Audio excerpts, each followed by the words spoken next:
This is Urban Mischief, where no one holds back. Get ready for real issues. Just because we're magic doesn't mean we're not real. And real conversation. I remember you was conflicted, misusing your influence.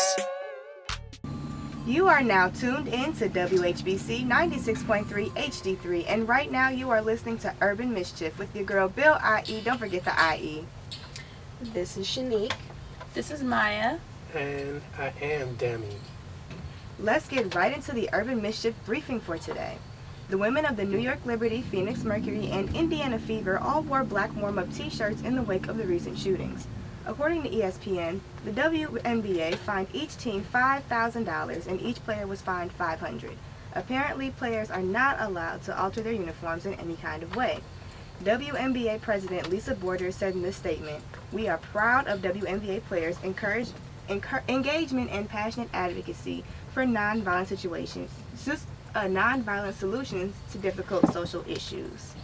So I understand that the problem is they're not allowed to change their shirts, alter their shirts, but I feel like this was clearly like a social cause. Yeah. You know what I mean? And I think that could have been respected. Or they could have simply told them, to not wear it. Fining, I think, is a little excessive. Yeah, I remember, who else? Was it like LeBron and like his opening when he was playing with the Miami Heat? Didn't they come out in like I Can't Breathe t-shirts for Eric Garner? Were they also fined? Wow. But were they playing though? Yeah. Oh, okay. It was in the opening for the national anthem. Oh, okay. Were they fined too? Because it's kind of... But the cause is publicly known and everyone understands what's happening. I don't see a reason why they should be fined. Yeah, it's crazy. Well, in other news, dozens of civilians were reported dead in a U.S.-led Syria airstrike. Nearly 80 civilians were reported killed on Tuesday in northern Syria, most of the victims being women and children. The U.S. coalition mistook the civilians for Islamic State fighters. This attack, so it was considered one of the deadliest attacks on civilians since the campaign against ISIS. Why has there been such little coverage on this? Yeah, and are there any repercussions that the U.S. can face for mistakenly killing 80 Probably people? Not, being that it is the U.S. Probably not. That's the hard truth. Right. Well, we've got more mischief coming up for you. Up next, why is A$AP Rocky in hot water this time? Find out here on WHBC 96.3 HD3.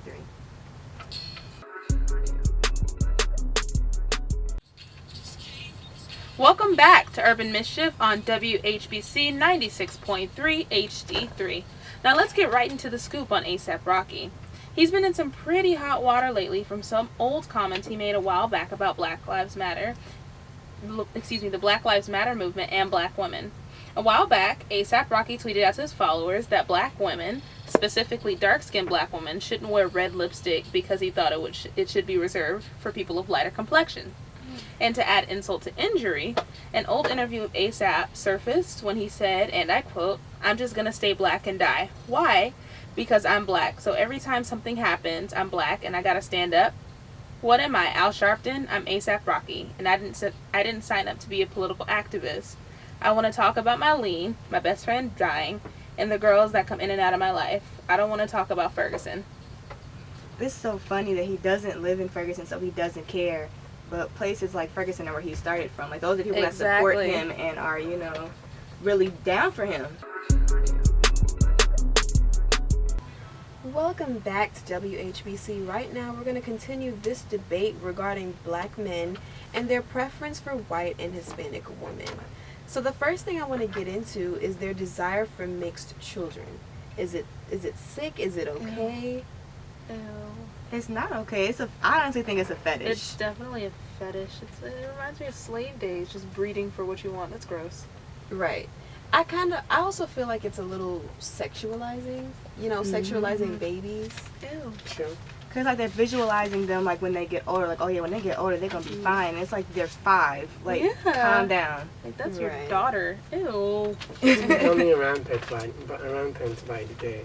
Yeah. So throughout the Black Lives Matter movement, black women have been on the front lines marching and protesting and fighting more than any other race of women. How is that not appreciated? You never know what you got until it's gone, I guess. Honestly. Sure.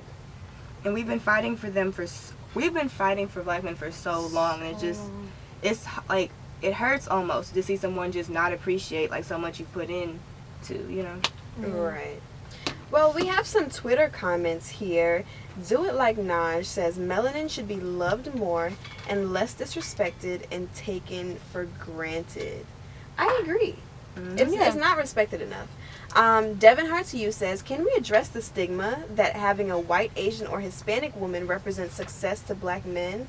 What's that about? Yeah, absolutely. I think it just all goes back to the idea that, you know, women of other races have always been seen as a prize. It's like, oh, look at this. I got more than a black woman. I won. Right. But I think that's like more than a self-insecurity. If you can't see success within somebody who looks like you, Right. then, you know. I definitely agree. Well, that's our show for today. Thank you guys so much for staying tuned to Urban Mischief. Don't forget to tune in tomorrow at 2 p.m. for some gossip with the T on WHBC 96.3 HD3.